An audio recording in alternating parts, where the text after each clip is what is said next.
Hace unos años estaba exponiendo en la conferencia de Filadelfia sobre teología reformada en esa ciudad y el tema de esa sesión era la autoridad de las Escrituras. Después del servicio vespertino donde había estado exponiendo sobre el tema de la autoridad bíblica, me alegró ver acercarse a un amigo al que no había visto desde que estuvimos juntos en la universidad muchos años antes. Y esta persona, después de la universidad, fue al campo misionero, entró al ministerio y cosas así. Nos reuníamos regularmente cuando éramos estudiantes todas las noches durante media hora para estudiar la Biblia y orar juntos. Había perdido contacto con él por años y estaba muy emocionado de verlo. Salimos a comer y nos preguntamos por las familias y cosas por el estilo. Luego estuve un poco avergonzado y me dijo, quiero que sepas que ya que estuvimos juntos en la universidad, he cambiado mi postura por completo sobre las escrituras. Le dije, bueno, ¿qué quieres decir, Charlie? Dijo, bueno, ya no creo más en la inspiración de la Biblia. Continuó, he estado en el seminario y he estudiado esto y ahora estoy al tanto de todas las teorías críticas y por eso no acepto la postura de la infalibilidad o la inerrancia de las escrituras como lo hice alguna vez. Le dije, bueno, ¿qué sigues creyendo, Charlie, de aquellos días? Sonrió y dijo, bueno, sigo creyendo que Jesús es mi Salvador y mi Señor.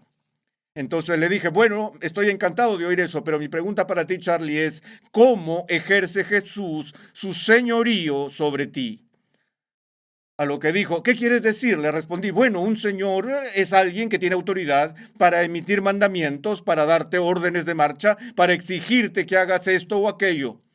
Ahora, si no puedes apelar a las escrituras como la fuente de tus órdenes de marcha, ¿de dónde las sacas? Oh, dijo, veo lo que quieres decir. Respondió, bueno, creo que Cristo nos habla ahora a través de la iglesia. Le dije, ya veo. ¿Qué iglesia? Y él dijo, la iglesia presbiteriana. Añadí, ¿cuál iglesia presbiteriana? ¿La de Chicago? ¿La de Filadelfia? ¿La de Pittsburgh? ¿La primera iglesia presbiteriana? ¿La segunda iglesia presbiteriana? ¿Tercera iglesia presbiteriana? ¿Cuál? Me respondió, oh no, no la iglesia presbiteriana local, pero cuando la iglesia se reúne en la asamblea general, ahí es donde escuchamos la voz de Cristo. Le dije, ¿qué asamblea general? ¿El que el año pasado votó de una manera sobre un tema en particular y lo revirtió este año? ¿Cristo cambió de opinión? Y Charlie comenzó a sentir el peso del problema y le dije, hemos recorrido un largo camino, acabamos de terminar el círculo de la reforma. De esto se trataba el debate del siglo XVI. En el análisis final, la autoridad de Cristo está conferida a la iglesia y a las enseñanzas de la iglesia o a la palabra apostólica que encontramos en la Sagrada Escritura. Y esa fue la discusión que tuve con mi amigo. Ahora, en el siglo XVI, como ya he mencionado, surgió el tema de la sola escritura. Y vimos que el término sola significa que la escritura por sí sola es la suprema revelación especial autoritativa de Dios y que la iglesia no tiene una autoridad en igualdad de condiciones con la Sagrada Escritura.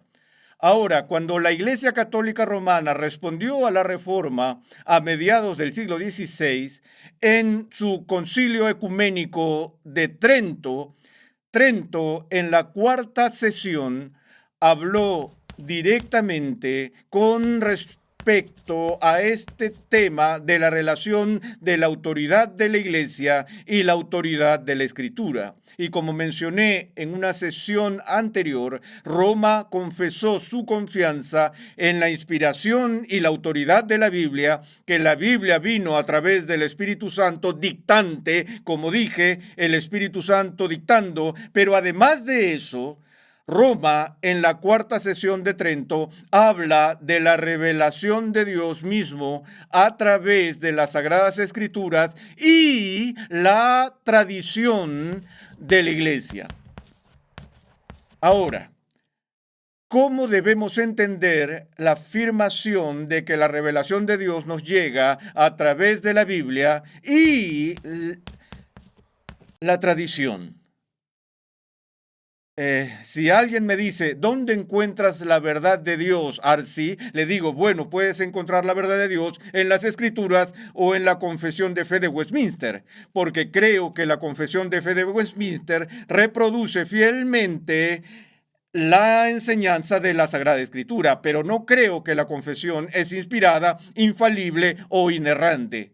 Pero sí creo que puedes encontrar la verdad de Dios en lugares fuera de la Biblia. Se puede encontrar en buenos libros sobre teología si es que son sólidos, pero no son la fuente original de esa revelación especial de ninguna manera. Así que tal vez lo que tenemos aquí, cuando en Trento, durante la cuarta sesión, se dijo que la verdad de Dios está contenida tanto en la Sagrada Escritura como en la tradición, que todo lo que está siendo hecho se dijo por esta declaración inocua, es algo parecido a lo que acabo de decir sobre los credos protestantes y las confesiones y tradiciones, pero no creo que ese sea el caso. Creo que lo que vemos aquí en la Iglesia Católica Romana es lo que llamamos una teoría de doble fuente de revelación especial, donde la iglesia tiene dos fuentes de revelación especial, una de las cuales es la escritura y la otra es la tradición de la iglesia,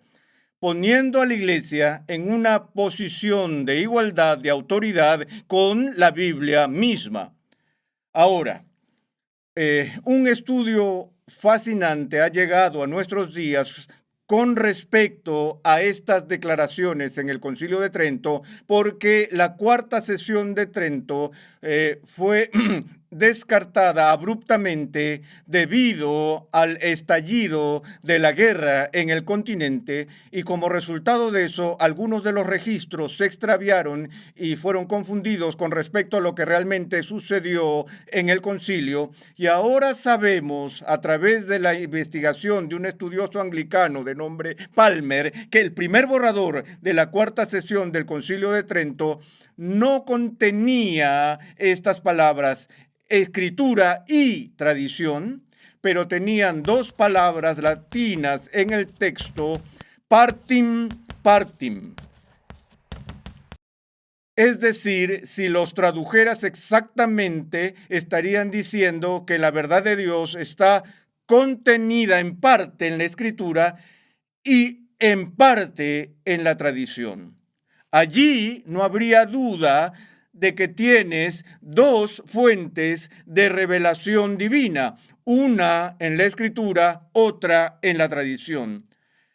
Sin embargo, cuando ese proyecto original fue presentado a la asamblea, dos sacerdotes que eran delegados allí protestaron. El nombre de uno era Bonuccio y su compañero se llamaba Naquianti. No me preguntes por qué recuerdo sus nombres, simplemente los recordé. Pero en cualquier caso, Bonuccio y Naquianti se levantaron y protestaron por la redacción, diciendo que ese lenguaje destruiría la suficiencia y la singularidad de la Sagrada Escritura. Es decir, estaban luchando por el principio de la reforma de sola escritura. Ahora, allí termina el registro con respecto a la discusión y el debate. No sabemos cómo el resto de la asamblea argumentó en respuesta a estos dos hombres, pero sí sabemos que en el borrador final estas palabras ya no estaban allí y en su lugar estaba la palabra et, la cual significa simplemente y. Ahora, la pregunta es esta: ¿respondió la iglesia a esta protesta y rechazó conscientemente una teoría de doble fuente? ¿Hizo la iglesia este cambio simplemente por razones literarias o de forma intencional, como lo llamamos una ambigüedad estudiada, para dejar la pregunta abierta para una reflexión posterior? No sabemos la respuesta a eso estrictamente del registro del siglo XVI, pero sí sabemos la respuesta a ella por los decretos y decisiones posteriores de la Iglesia. Más recientemente está el Humani Generis en la década de los 40 por el Papa Pío, en el que allí se detalla sin ninguna ambigüedad que la Iglesia abraza dos fuentes distintas de revelación especial. Entonces, para Roma, ellos pueden apelar tanto a la tradición de la Iglesia como a la Biblia para su doctrina. Eso es lo que hace que el diálogo ecuménico sea tan difícil, porque se llega a una postura diferente de una doctrina en particular. Y los protestantes quieren establecer su doctrina estrictamente sobre la autoridad de la Biblia, y Roma diría, bueno, no tenemos que quedarnos pegados con la Biblia, podemos mirar este concilio de la Iglesia o esta encíclica papal y podemos ver lo que la tradición de la Iglesia establece sobre esa doctrina en particular, como con la Inmaculada Concepción de María y la Asunción Corporal de María en el cielo. Temas como estos que no se pueden encontrar en ninguna parte de las Escrituras, que se pueden establecer sobre la base de su apelación a la tradición. Y luego, cuando te involucras en la discusión y dices, bueno, espera un minuto, soy de Missouri, soy un solo escriturista y vas a tener que mostrarme solo en la Escritura y no apelando a la autoridad de la Iglesia, ellos responderán inmediatamente diciendo que no entiendes que la Biblia en la que te estás apoyando y la Biblia a la que estás apelando como tu única autoridad de revelación especial obtiene su autoridad de la Iglesia, y sin la autoridad de la Iglesia no tienes autoridad bíblica. Y luego comenzarán inmediatamente a discutir este proceso histórico de clasificación y selección para el establecimiento del canon, que repasé en nuestra última sesión. Y el razonamiento dice algo como esto: puesto que es por decisión de la Iglesia que ciertos libros estén formalmente canonizados, por lo tanto, la autoridad de la Biblia está sujeta a la autoridad de la Iglesia, y en un sentido muy real deriva su autoridad permanente de la autoridad aún mayor de la Iglesia misma. Bueno, por supuesto, lo rechazamos realmente por razones bíblicas, por razones teológicas y también por razones históricas. Una vez más, volvemos al origen de la autoridad y entendemos que cuando el principio de sola escritura fue pronunciado por los reformadores, la razón por la que estaban restringiendo la autoridad vinculante de la escritura es porque estaban convencidos de que las escrituras son la palabra de Dios y que solamente Dios puede atar la conciencia y que solo Dios tiene autoridad absoluta. Y es por eso que restringieron la autoridad a la Escritura, porque dijeron, aquí mismo encontramos la palabra de Dios. Bueno, por supuesto, la Iglesia Católica Romana diría, sí, por supuesto que creemos que solo Dios es la autoridad suprema, pero ha delegado esa autoridad a la Iglesia. Porque después de todo, Cristo construyó su iglesia sobre Pedro. Él dijo, sobre esta roca construiré mi iglesia. Pedro transmitió esa autoridad a las generaciones futuras, por lo que Pedro todavía sigue gobernando en la cátedra de San Pedro, en la personificación del Papa, quien es el vicario de Cristo en la tierra. Y así la iglesia es la encarnación continua. Y está lo que se llama sucesión apostólica. Esa autoridad apostólica continúa más allá del siglo I, más allá de Pedro, más allá de Pablo, y es investida entonces en cada generación en la iglesia y más específicamente con el Papa. Ahora, esto es, por supuesto, abierto a disputa, si es que la Biblia afirma o no con claridad tal sucesión apostólica. Y ciertamente no es un tema controversial resuelto en cuanto a lo que quiso decir exactamente Jesús en la confesión de Cesarea de Filipo cuando dijo, sobre esta roca construiré mi iglesia. Pero una cosa que sí sabemos es que hubo un proceso de delegación, que Cristo es el apóstol delegado par excellence. Como hemos mencionado antes, él dijo, no hablo nada por mi propia autoridad, sino solo por la autoridad de aquel que me envió. De modo que Cristo afirmó hablar con nada menos que la autoridad de Dios. Y cuando la iglesia abraza a Cristo como Señor, la iglesia dice, reconocemos la autoridad de Cristo sobre nosotros y que su autoridad como cabeza de la iglesia es ciertamente superior a cualquier otra parte de la iglesia. Y también vemos a Cristo delegando su autoridad a sus apóstoles, diciendo, los que te reciben, los que te rechazan, me rechazan, que es el argumento que a Ireneo le gustaba usar contra los herejes de su época. Pero cuando nos fijamos en la pregunta histórica, aquí es donde creo que se hace bastante claro, porque cuando la iglesia finalizó la lista formal de libros que llamamos el canon, en ese proceso la iglesia utilizó un término latino que creo que es crítico para esta discusión, y es el término recipimus, el cual traducido significa recibimos.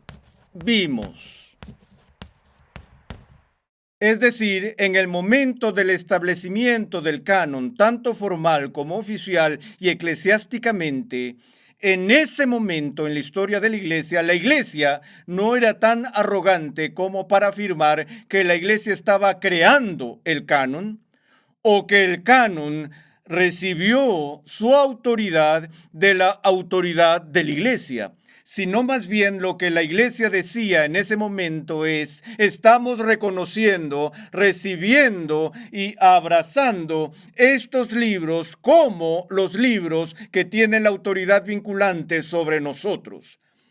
Sería como si Dios se me apareciera hoy y le dijera, bueno, ¿cómo sé que eres Dios? Y me dijo, como le dijo a Moisés, pon tu mano en tu bolsillo. Lo hice, la saqué y estaba con lepra. Me dijo, bien, ponlo ahí otra vez. Y la saqué y ya no estaba así. O dijo, toma este pedazo de tiza y tíralo al suelo. Y lo hago y se convierte en una serpiente. Y entonces Dios me diría, ¿estás satisfecho? Yo diría, sí, estoy satisfecho. Me has convencido de que eres el Dios Todopoderoso. Ahora, si llego a tener esa convicción y me inclino ahora ante la autoridad de mi Creador, de alguna manera le da mi asentimiento a su autoridad, alguna autoridad que él ya no tenía.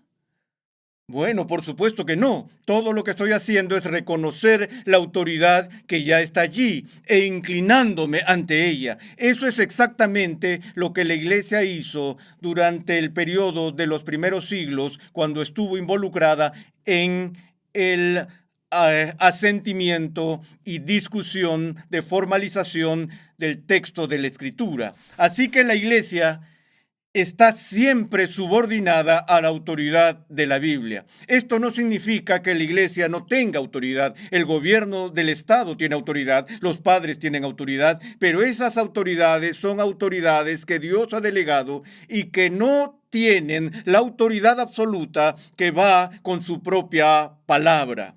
Entonces, cualquier autoridad que tengamos en la iglesia, que debemos respetar y obedecer tanto como podamos, es una autoridad que está subordinada a la autoridad de la Escritura misma.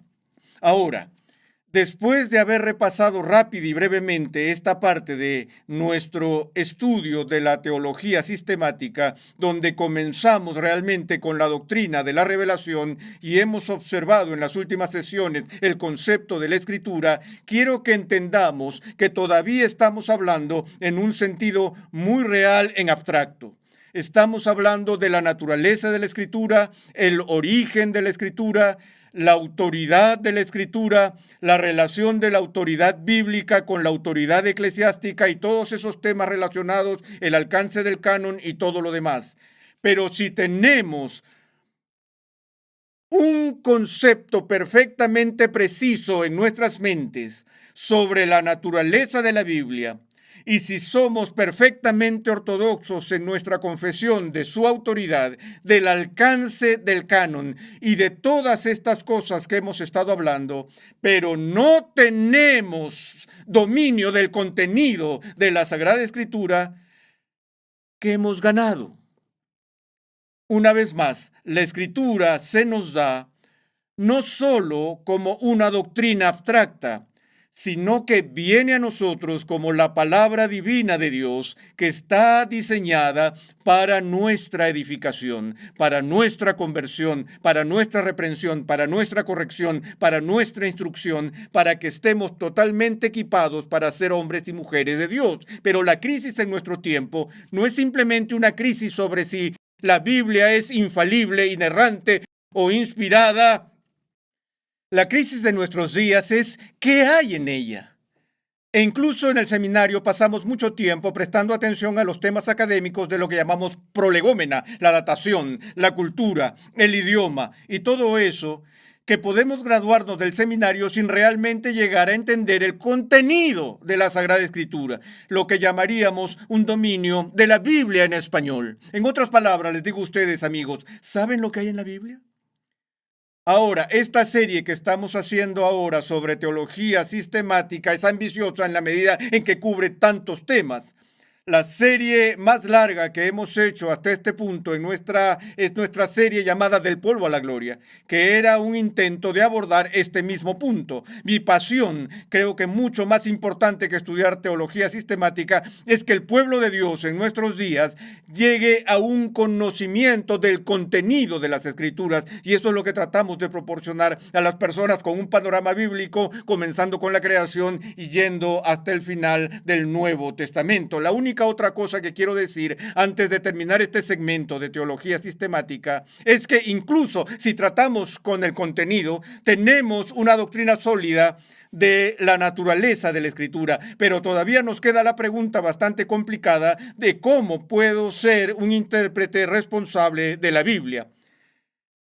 Ya sabes, incluso con Roma, con su colección infalible de libros infalibles y enseñanza infalible de la Biblia infalible, todavía tarde o temprano tienen que reducirse a que tú no eres infalible y yo no soy infalible, y en algún momento puedo tergiversar y distorsionar la Escritura.